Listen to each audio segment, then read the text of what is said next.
Le 4 janvier 2023, le feuilleton sans fin se poursuit à Adjaratou. Voilà, tu l'as dit, c'est un feuilleton sans fin et c'est un feuilleton fatigant finalement. Tout le monde est fatigué de ces allers-retours. Je pense qu'il fallait s'y attendre à ce que dossier Mame Mbaye bi aussi ñu jàppalaat ko date. te jàpp nañu datu 4 juin bi bien avant donc les élections. Parce que les élections sont prévues pour le mois de février inchallah. yàlla nañ ci yàlla yóbbu ak jàmm ak salaam. Donc muy mbir moo xamante ne nag bettul kenn en réalité bettul kenn parce que je pense qu'on s'attendait à ce que le dossier soit agité et que ñu mën a jox xëy na peut-être benn verdict final par rapport ak conflit bi dox ci diggante Ousmane Sonko ak kii di Mame Mbaye Niang. Léegi nag Ousmane Sonko moom ndeysaan mooy nit koo xamante ne ni xam naa ne moom li muy daw ci tribunal ak jaaba jonge bari na lool daal moom déjà. Li mu am ci ay chef d'accusation yu peese ci ndoddam dafa bari ay dossiers yoo xamante ne daf ko am ci wàllub yoon itam bari na voilà te am na ci yoo xamante ne dëgg-dëgg balaa sax ñuy mën a xuus di dem feneen pour man am na bu ñu war a régler ba pare bi ñu war a régler mooy cette décision de justice bi nga xamante ne ça a été prise dernièrement par le tribunal de Dakar et qui traîne à être exécutée parce que bu ñu xësee ba jël une décision de justice pour man l'application doit suivre l'application ne suit pas on a vu hier ce qui s'est passé avec Ayib Daffé encore une fois reconduit ginnaaw bi nga xamante ne dem na DGE dem CDC ak yeneen yu ci topp yépp ba fas yéene bëgg dem ba ministère de l'intérieur xaw ma jot na fa dem ci loo xamante ne dañu ko wàññi loolu yépp c'est très dommage et le peuple constate avec beaucoup de désolation ce qui est en train de se passer chez nous te wax nañu ni wax dëgg yàlla décision de justice boo xamante ne jël nañu ko ba pare nit ñi dañu war a sàmmonte ak moom voilà décision boobu nag mu favorable wala mu défavorable parce que gis nañu fi ay décisions yu défavorable à Ousmane Sonko et je pense que xëy na ñoom li ñu leen war ci wàllu yoon rek moom la ñuy def bu amee recours rek yeneen ñu ci topp ñu topp ko bu mu sës donc jàpp nañu datu li nga xamante ne moom mooy procès bu Mame Mbaye bi et man je suis pas surprise parce que quand j'ai suivi Mame Mbaye ci émission Faram Facce bu Pape Ngagne je me suis dit que xam naa ne dossier bi ni mel daal du yàgg dara daañu jàpp date pour mën ko àtte selon ni nga xamante ne noonu laa dégg mu waxee voilà c'est ce qui est en train de se passer maintenant dafa am benn mbir moo xamante ne ni man dama ci bëgg jëfandu rek xëy na bu boobaa nga ne ma bu da ngaa bëgg dalal sa xel wala leneen lu ci topp waaye man dama gëm ni justice dafa jël benn yoon boo xamante ne fu mu nekk nii bu ci tegguwul tànkam c'est une très très bonne chose pour gis-gis bi nga xamante ne moom la sénégalais di ci am par rapport ak dossier bi nga xamante ne dafa concerné ku mel ni Ousmane Sonko nga xam ne dëgg-dëgg bëri na lool vraiment ay démêlés avec la justice wala ay démêlés yoo xamante dafa dox ci diggante ak ay nit ñu war ko atte ci yoon voilà ci mbir mi ni mel nag am atte bu njëkk bu ci jotoon a am déggoon nañu aussi position bi nga xamante ne Ousmane am na ko ci ak position bi nga xam ne Mame Mbaye am na ko ci maintenant nag am na comment dire c'est-à-dire am na conséquence suite à la décision bi nga xamante ne moom la cour bi war a jël ci mbir mi leen di concerné ndax ci mbir moomu wax nañu ne mën na am mu ñàkk ci li nga xam ne moom mooy éligibilité pour nekk candidat ak yeneen yu ci topp te dossier de diffamation je ne pense pas que war naa mën a quand même yóbbee nit ki xëy na ba ñu mën a yegg ci ay mesures yu extrêmes yu ni mel bu fekkente ne itam condamnation bi dana koo gën a confirmer je pense que li ñuy ñi di ci takaragal it mën na ca am parce que Ousmane Sonko problème am mooy bu fekkonte ne diggante ma ak ñi nga xamante ne ñoom ñooy ñi ko yóbbu ci yoon bu fekkoon dafa dox rek ci mbir yi li nga xamante ne moom mooy mu bokk ak ñàkk bañ a bokk ci élection yi pour man wax ji ndar kepp na bu yàgg mais sauf que c'est quelqu'un bi nga xam ne bu franchir benn étape rek bu maanaam bu ubbee benn buntu ba koy waaj a tëj beneen buntu day ubbeekuwaat beneen buntu bi ubbeekuwaat ci kanamam nag mooy dossier bi nga xamante ne moom la am ak Mame Mbaye te ñu bëri bi ñu ko attee ba pare am nañ ci mbetteel gu bari par rapport ak décision bi nga xamante ne yoon jël na ko ci yoon nag mën naa jël décision boo xamante ne li ci nit ñi di yaakaar mën na caa ñàkk bañ a am mën na doon décision boo xamante ne vraiment bokkul ak dara ak lu koy gàllankoor ci ëllëgu politique am mën na doon décision boo xamante ne ça va être en sa faveur bu boobaa je pense que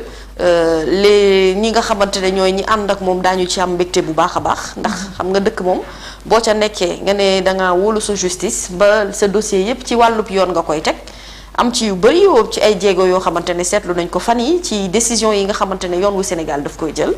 ñu war a mën a am yaakaar rek ne xëy na bu yeggee foofu ca pandaw gi le au mois de janvier incha allah que xëy na mbir yi mën naa soppeeku mën nañu ci amub yaakaar ndax jàpp naa ne fu mu nekk ni comme je dis la justice sénégalaise est en train de prendre une certaine voie et j'espère que dinañu des ci voie boobu nga xamante ne ça permettra vraiment à ce candidat là qui moi j'ai l'impression que pexe yëpp mooy fexe ba du bokk fexe ba du mën a participer ci élection yi fexe ba bu ko dossier bi kalewul it ñu xool beneen dossier boo xamante ne dafa mel ni booba itam dañ ko fay teg rek pour mu jéem koo kale loolu yëpp ay volonté la yoo xamante ne nii ñun ni ñu koy jàngatee mooy ne pexe gi mooy Ousmane Sonko bañ a bokk te nag wax dëgg yàlla nit koo xamante ne ab mbir dafa dox ci sa digganteeg doomu aadama bu la yóbboo ci yoon àtte bi naam war na waaye jàpp naa ne bu fekkente ne itam ni acteur politique boobu wala ki nga xamante ne yow mi ci sa jëmmi bopp par rapport ak sa ay ambition fi nga bëgg yegg ak li nga bëggal réew mi bu fekkente ne loo xamante ne lu war a mën a jëmalee réew mi kanam la néew ma ne justice daf la cee war a jox yoon ci loolee waaye jàpp ma ne itam ni galgal yi war naa mën a jugee fu ne voilà c'est quelqu'un boo xam ne ñàkkul ne daal Nabou il doit être fort mentalement parce qu'il faut être fort mentalement quand même pour pouvoir nga jànkoonteel saa su nekk ak benn rocher wala benn iceberg bu nekk ci sa kanam tous les jours que Dieu fait saa yoo amee impression ne am nga jéego ci ab mbir boo jugaatee yaa ngi daw di xeexiwaat ci leneen yombul ci moom yombul ci ñi nga xamante ne itam ñooy ñi koy gunge ci wàllum xeex bi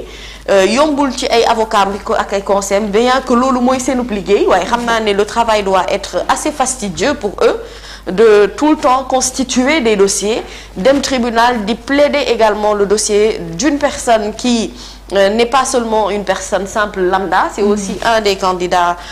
donc les plus suivis ou en tout cas les plus attendus par rapport ak li nga xam ne moom mooy élection présidentielle yu 2024 yi et pour man une décision de justice doit d'abord déjà être appliquée pour l'heure. La priorité c'est ça. Après bu ñu yegsee ci janvier bu boobaa je pense que ces avocats feront ce qu'il faut li ñu ci war a def. pour que ñu xool naka la ñuy mën a def ba dossier boobu daal ñu mën koo ndar képp une bonne fois pour toutes. mën a jàll ci leneen. d'accord voilà mu ngi noonu. démb maître Ciré Clédor Ly ak Ayib Daffé ginnaaw bi ñu demee ministère de l'intérieur ñu daal di leen bañal pour ñu daal di gisee ak kilifa gi ban jàngat nga am ci Alioune Tine kàddu yi nga xamante ne yëkkati na ko nee na le silence du ministre de l'intérieur est inadmissible. C'est inadmissible man d'ailleurs dama ko tëb démb moom ministre de l'intérieur Sidiki Kaba. dama ko tëb pour aller m'adresser directement à son supérieur qui est le président de la République. en lui disant parlez à vos hommes. Parlez à votre administration. Mais c'est vrai que lui c'est le ministre de tutelle direct. C'est l'interlocuteur direct ndax moom mooy supérieur u DGE. Aujourd'hui ce qui est en train de se passer c'est vrai que le fait que ñoom ñu observer un silence par rapport ak mbir mi ni mel surtout le ministère de l'intérieur loolu effectivement ça pose problème parce que xam nga situation de conflit bu xësee ba am jiixi jaax nekk ci xelu nit ñi pour man kilifa gi quand même war naa mën a génn rétablir la vérité ou en tout cas situer les responsabilités donner un point de vue clair par rapport ak situation bi nga xamante ne moom moo nekk di xew ni mais ce qui est en train de se faire c'est que la DGE mu ngi def lu muy bëgg a def sans pour autant mu communiquer et le ministère de l'Intérieur aussi ne communique pas. Mais lan moo justifier et pourtant le ministère de l'Intérieur est chargé d'organiser des élections présidentielles. Et dans le cadre de cette organisation des élections présidentielles-là, on parle là de la participation d'un candidat boo xamante ne ni wax dëgg yàlla néewuñu nga def ay élections présidentielles sans Ousmane Sonko mënul nekk de mën naa nekk naam waaye dañ ne dañuy am benn sentiment de goût d'inachevé. dañuy am benn sentiment de goût de comme quoi vraiment tout a été appliqué tout a été mis def nañu lépp pour que kii bañ a mën a participer ci élections yi. Sidiki Kaba. Aujourd'hui l'homme Sidiki Kaba en tant que casquette politique bi mu am c'est pas ce Sidiki Kaba là qui nous importe Sidiki Kaba bi nga xam ne c'est le ministre en charge du ministère de l'Intérieur qui gère les dossiers du ministère de l'Intérieur notamment qui est donc patron de la DGE notamment ci par rapport ak décision de justice bi ni mel c'est vrai que je rejoins Alioune Tine en lui disant monsieur le ministre à un moment il faut savoir communiquer et c'est important d'apporter des éléments de réponse par rapport à toutes les questions que les Sénégalais se posent sur la situation bi concernée Ousmane Sonko noppi bi ak mi kaaral gi loolu itam lu ñu jaaxal la jur jiixi jaaxa suñu bopp. waaye man mi ko tëb ba dem ci ki nga xam ne moo ko chefé parce que jàpp naa ne kooku moo ndar képp moom moo nekk ca bopp ba. et que dëgg-dëgg moom moo am benn ligne directionnelle boo xamante ne wax na ne noonu la bëgg a bàyyee réew mi. te man jàpp naa ne président de la République Macky Sall dem ci yenn conditions yi Nabokor kon moom finalement c'est un peu contradictoire par rapport ak li mu nu bëggal nee na dafa bëgg bàyyi ci réew mi situation bu stable bàyyi ci réew mi situation boo xamante ne maanaam dëgg rek moo fi nekk en appliquant toutes les décisions de justice waaye bàyyi réew mi itam ci loxo yi ñoo xamante ne dëgg-dëgg war nañu mën a assurer la relève tranquillement mais comme relève bi jotagul des na encore quelques mois ñoom ñoo nekk ci bopp bi ñooy gérer et normalement c'est eux qui sont chargés d'organiser ces élections là foofu la ñu ci soxlaa impartialité foofu la ñu soxlaa égalité foofu la ñu soxlaa transparence par rapport ak li nga xamante ne mooy li am aujourd'hui est-ce que le ministère de l'Intérieur ou est-ce que la DGE doivent être supérieurs à une décision de justice qui a été prise? Je ne le pense pas. Au cas où l'application n'a pas été faite à 2 reprises, on veut quand même savoir qu'est-ce qui se passe et on ne le veut pas par le biais d'un communiqué. Déedéet. li nu bëgg mooy une sortie du ministre de l'Intérieur qui nous explique au moins qu'est-ce qui est en train de se passer, qu'on puisse comprendre parce que interprétation yi bari na gis-gis yi bari na waaye lenn moom au moins ñu ci bëri am nañu ko en commun mooy li nekk di xew nii ñu bëri jàpp nañu ne dëppoowul te teguwul ci yoon su fekkente ne DGE dafa tëj ay buntam wax dëgg yàlla war naa mën a am beneen interlocuteur bu wax ak ñi bien que tëj buntu bi jaaduwul le fait que ñu tëj ko rek loolu war jar na apporter benn justificatif au-delà de tout cela nag bu ñu ko tëjee ba ñoom beneen buntu bu ñu mënti demit foofu itam ñu tëjal leen ko foofu nag y a un réel problème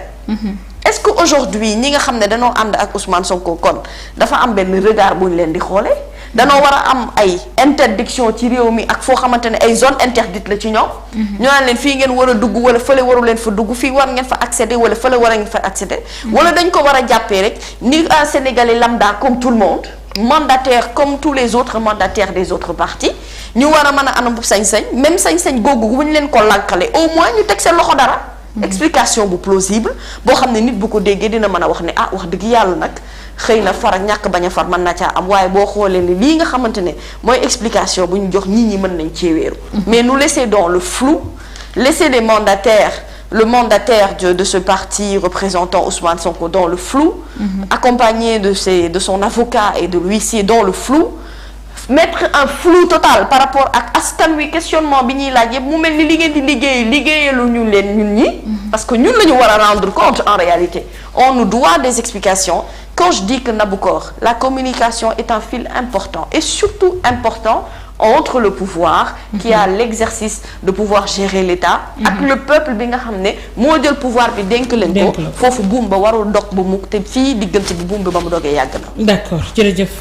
Adjaratou alors yaa Seydi yaa ngi suivre actualité bi gis nga fan yi ginnaaw décision bi nga xamante ne roté na fële ca tribunal de Dakar mu ne nañu delloo Ousmane Sonko ci fichier bi boobaak léegi kii di mandataire am ak avocat am ñu ngi wër diggante DG Sénat ak ministère de l'Intérieur waaye ñu lànk bañ leen a ubbil seeni buntu yow ban jàngat nga ci am. jàngat bi dafa yaatu. am na lu fi xewoon lu yàgg ak lu xewoon bu yàggut. Karim Wade dañ ko ne ko da nga jël alal réew. wala nga am dafa bëri. yem tirement ba tëj ko 2 at kaso. gars yi ne dañuy wër ci àdduna bi fa mu am xaaj yu indi ko la ñu waxoon de. mais bi ñu demee ba xam ne bii kii liy def liy wër yëpp ay njublang la ay montage la.